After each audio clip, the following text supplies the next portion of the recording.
আসসালামু আলাইকুম। শুরু করছি ইলমা বেহরোজের উপন্যাস শৈলচূড়ায় চাঁদের হাসি, পর্ব ৩৪। রায়ানের চোখের পাতা ভারী হয়ে এসেছে, নিস্তব্ধতায় ভেসে বেড়াচ্ছে তার বুকের ধুকপুকুনি আর পাতা উল্টানোর শব্দ। নিকিতার ভালোবাসা অনন্ত সমুদ্রের মতো। রায়ান যত গভীরে ডুবছে তত নতুন নতুন রত্ন খুঁজে পাচ্ছে। নিকিতার স্বপ্নগুলো, তার ছোট ছোট আনন্দ, তার গভীর অনুভূতি সব কিছু রায়ানের কাছে নতুন জগৎ খুলে দিচ্ছে।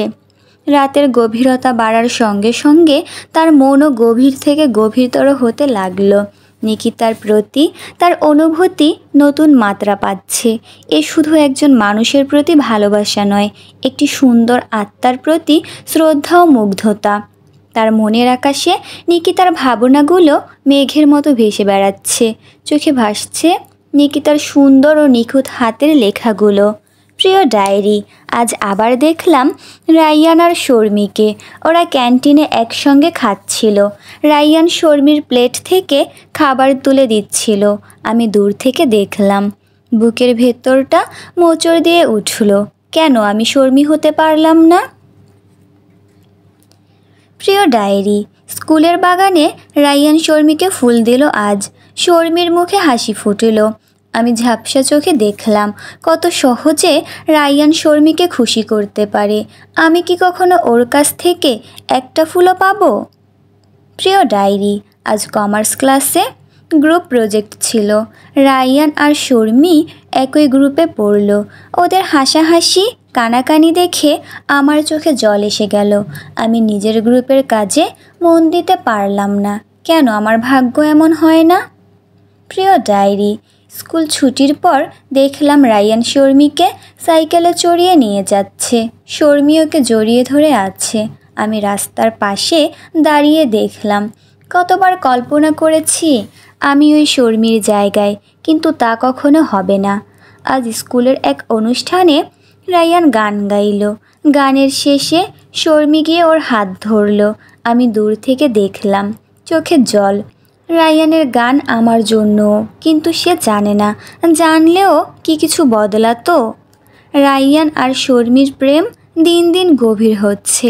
আমি প্রতিদিন দেখছি, প্রতিদিন কষ্ট পাচ্ছি, তবু রাইয়ানকে ভালোবাসা বন্ধ করতে পারছি না। এ কেমন যন্ত্রণা! কবে শেষ হবে এই অসহায় ভালোবাসা? আজ রাইয়ান শর্মিকে যখন বলল আই লাভ ইউ, আমি কাছ থেকে শুনলাম। মনে হলো আমার হৃদয় ভেঙে টুকরো টুকরো হয়ে গেল। কেন আমি এখনও ভালোবাসি ওকে? কেন ভুলতে পারছি না? প্রিয় ডায়েরি, আজ রাইয়ান আর শর্মিকে একসঙ্গে দেখে আর আগের মতো কষ্ট হলো না। বুঝলাম এটাই নিয়তি। আমি শুধু দূর থেকে ভালোবাসবো। প্রিয় ডায়েরি, আজ রাইয়ান ক্লাসে প্রথম হলো। আমি মনে মনে গর্ব অনুভব করলাম। রায়ানের হাসি দেখে আজ আমিও হাসলাম। ও খুশি, তাই আমিও খুশি।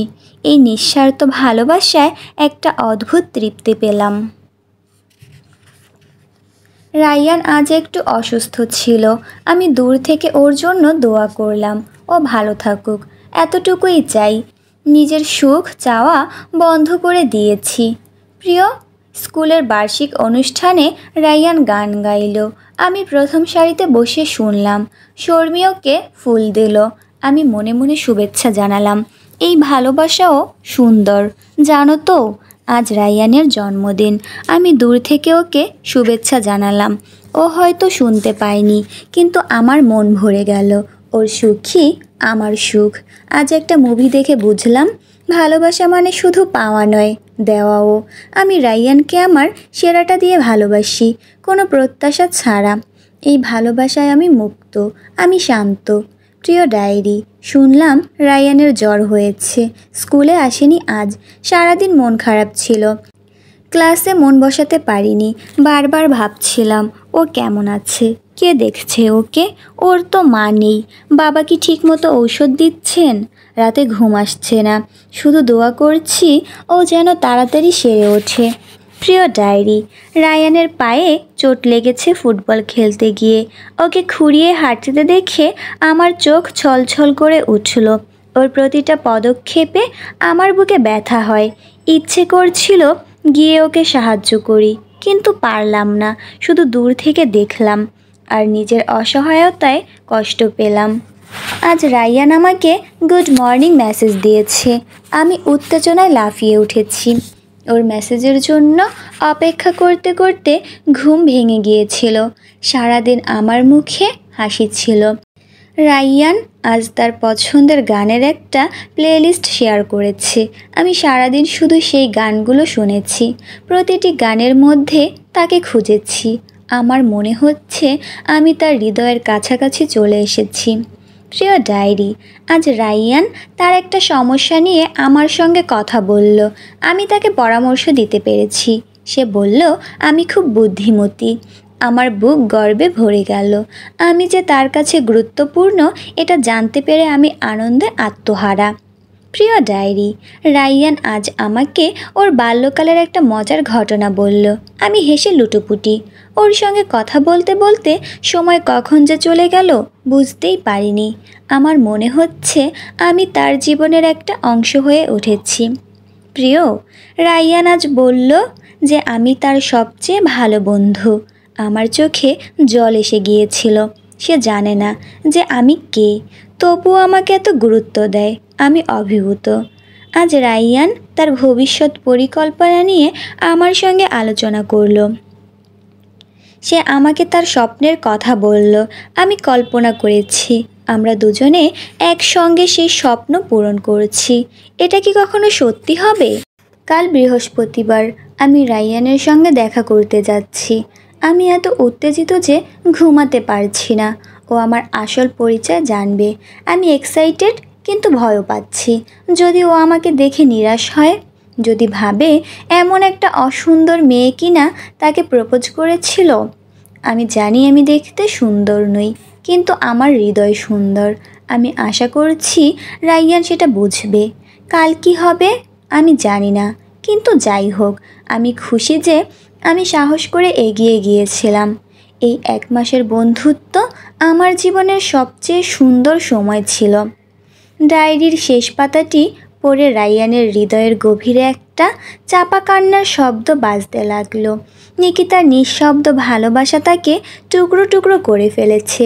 মেয়েটা কিভাবে এত গভীরভাবে ভালোবাসতে পারলো?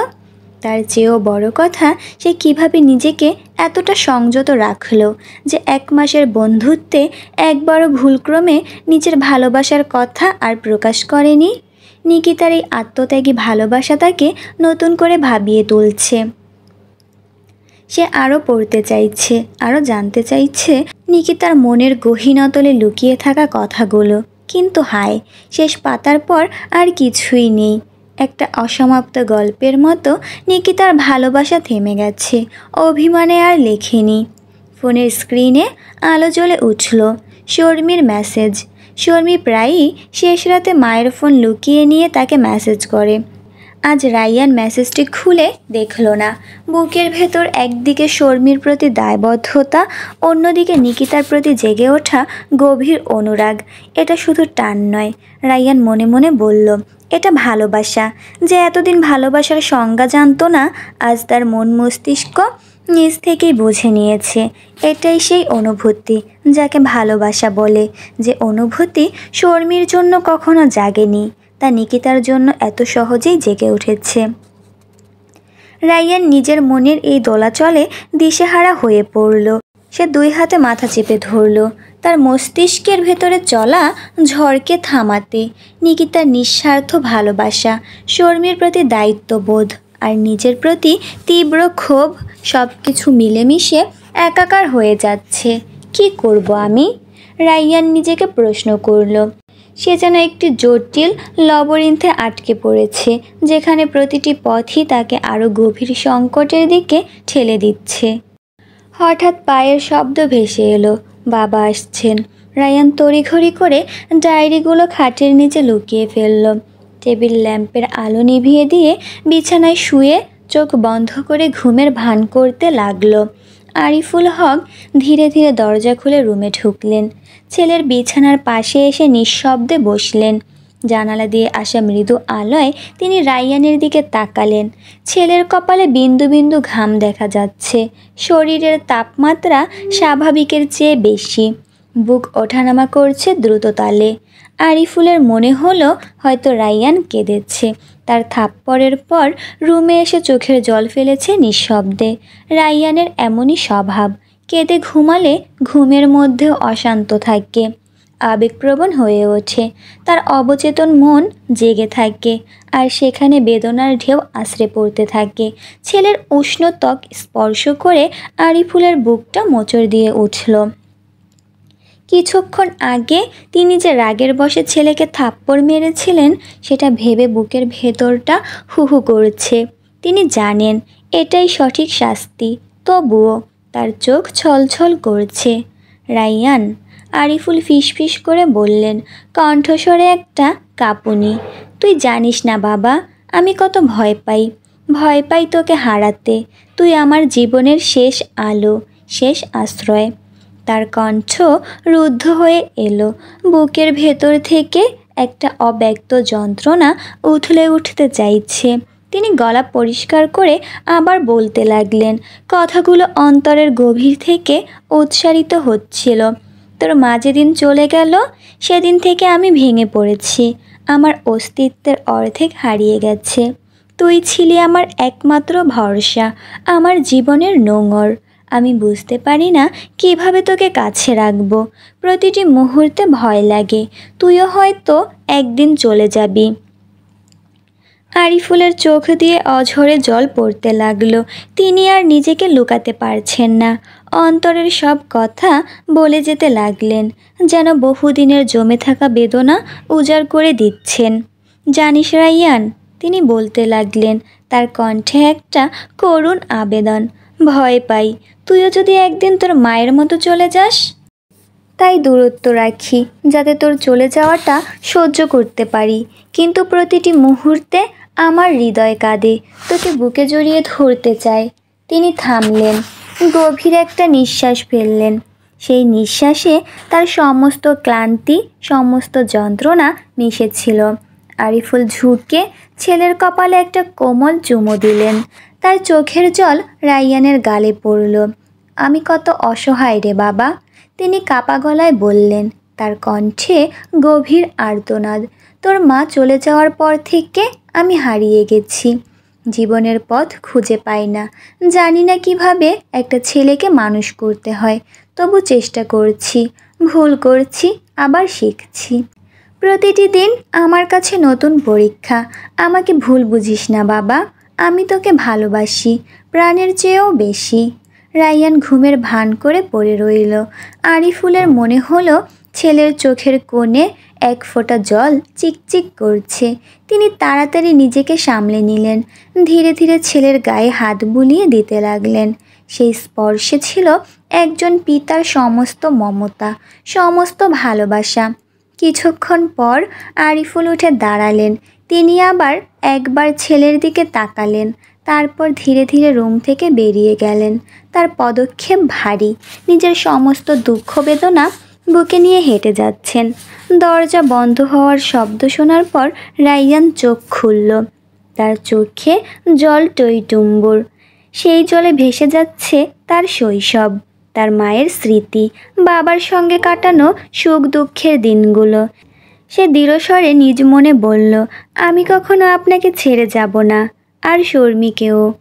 সেই মুহূর্তেই রাইয়ান ছেলে মানুষ থেকে পুরুষে পরিণত হলো।